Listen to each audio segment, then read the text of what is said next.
بسم اللہ الرحمن الرحیم۔ محترم ناظرین کرام، آج کی اس ویڈیو میں ہم جو آپ کو واقعہ بیان کرنے جا رہے ہیں، اس میں حضرت مریم علیہ السلام کے بارے میں بہت ہی زبردست معلومات ہے، تو میری آپ تمام سے گزارش ہے کہ اس ویڈیو کو آخر تک ضرور دیکھیے۔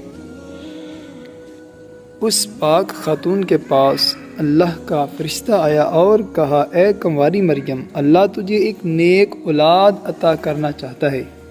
خاتون نے کہا، یہ کیسے ممکن ہے جبکہ مجھے کسی مرد نے چھوا تک نہیں؟ فرشتے نے کہا، ایسا کرنا تیرے رب کے لیے بہت آسان ہے۔ وہ نیک اور پارسا خاتون کون تھی جو قیامت تک پاک دامنی کی مثال بن گئی؟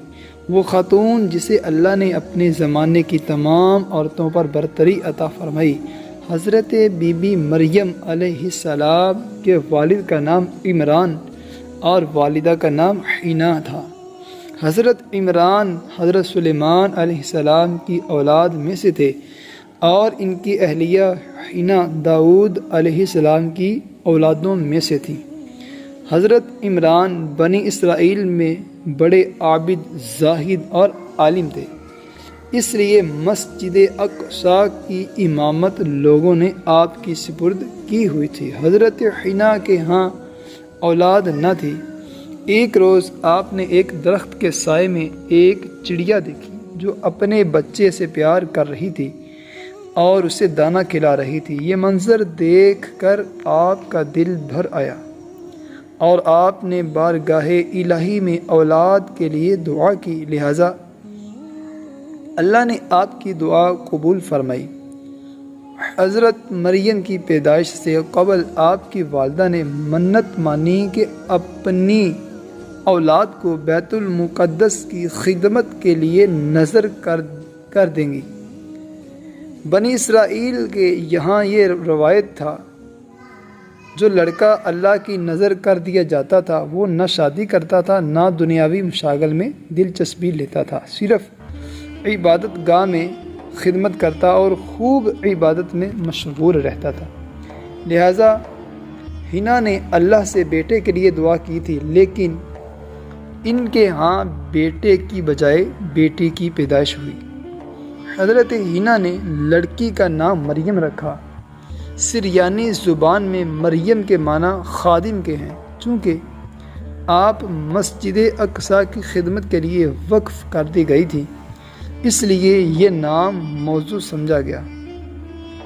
حضرت مریم کی ولادت سے قبل ہی آپ کے والد وفات پا گئے، اس لیے حنا نے ولادت کے بعد آپ کو ایک کپڑے میں لپیٹ کر بیت المقدس کے علماء کے سامنے پیش کر دیا تاکہ وہ انہیں اپنی کفالت میں لے لیں۔ جب حضرت مریم بیت المقدس میں لائی گئیں تو مجاوروں کے درمیان اختلاف پیدا ہو گیا۔ ہر کوئی خود کو آپ کا زیادہ حقدار سمجھتا تھا۔ پھر یہ فیصلہ ہوا کہ مجاورین وہ قلم جن سے وہ توریت لکھتے ہیں پانی میں چھوڑ دیں، جس کا قلم پانی کے بہاؤ میں بہنے کی بجائے الٹا بہے گا وہ مریم علیہ السلام کی کفالت کا حقدار ہوگا۔ اس مقابلے میں حضرت زکریا علیہ السلام بھی شامل تھے۔ ان کے قلم کو اللہ نے پانی میں بہاؤ کے الٹی طرف بہا دیا اور وہ ان کی طرف پرورش کی حقدار ہو گئے۔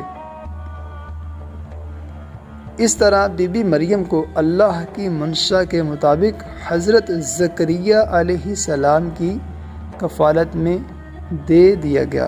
حضرت زکریا علیہ السلام کی بیوی حضرت مریم کی خالہ لگتی تھی، لہذا ان سے بڑھ کر ان کی بہتر پرورش اور کوئی نہ کر سکتا تھا۔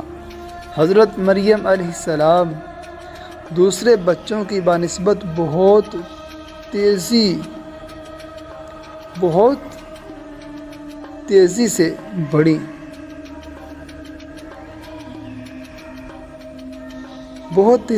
ہوئیں تو بیت المقدس میں آپ کے لیے ایک کمرہ مخصوص کر دیا گیا جہاں حضرت زکریا علیہ السلام کے علاوہ اور کوئی نہیں جا سکتا تھا۔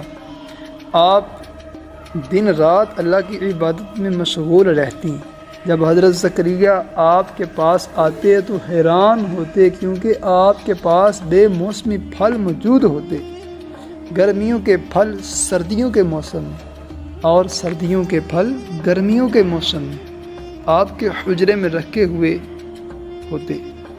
جب حضرت زکریا علیہ السلام حضرت مریم سے پوچھتے کہ یہ پھل کہاں سے آتے ہیں، انہیں کون دے جاتا ہے، تو حضرت مریم فرماتی ہیں اللہ کے پاس سے اللہ نے بی بی مریم کو پسندیدہ اور مومنہ بندی میں شمار کیا تھا، جیسا کہ سورہ آل عمران میں ارشاد ہوا۔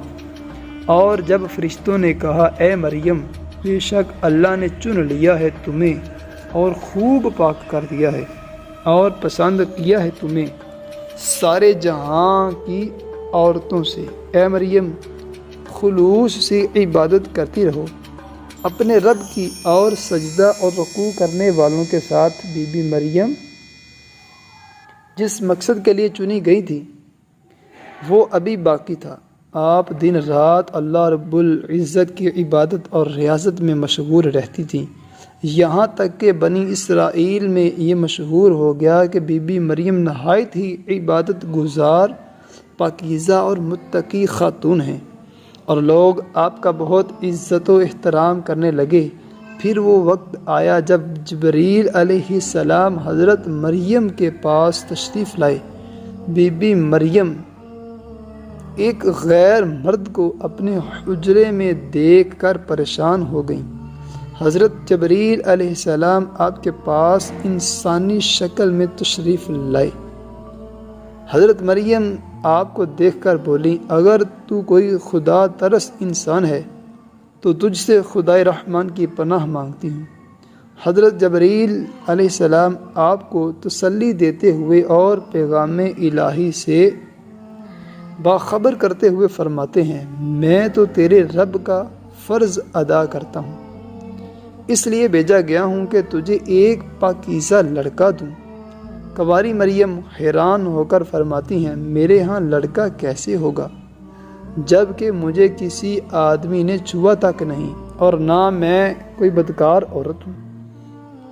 حضرت جبریل علیہ السلام نے کہا ایسا ہی ہوگا، تیرا رب فرماتا ہے کہ ایسا کرنا میرے لیے بہت آسان ہے، اور ہم ایسا اس لیے کریں گے کہ اس لڑکے کو لوگوں کے لیے ایک نشانی بنائیں اور اپنی طرف سے ایک رحمت، اور یہ کام ہو کر رہنا ہے۔ حضرت جبریل علیہ السلام نے بی بی مریم کے گریبان میں پھونک مار دی، جس سے آپ کا حمل ٹھہر گیا۔ جب حضرت مریم حاملہ ہوئیں تو یہ خبر بنی اسرائیل میں عام ہو گئی کہ حضرت مریم حاملہ ہو گئی ہیں۔ اس پر بہت سے لوگوں نے زکریا علیہ السلام کے گھر آنا جانا بند کر دیا اور آپ پر الزام بہتان لگانے لگے۔ حضرت مریم بیت المقدس سے نکل گئیں اور دور ایک مقام پر جا کر ٹھہری۔ آپ اس مقام پر تنہا رہ رہی تھی کہ ایک دن آپ کو درد ذہ شروع ہو گیا۔ آپ نے ایک درخت کا سہارا لیا اور تنے کو پکڑ کر نیچے بیٹھ گئیں۔ آپ جس درخت کے پاس بیٹھی تھی وہ ایک خوش درخت تھا۔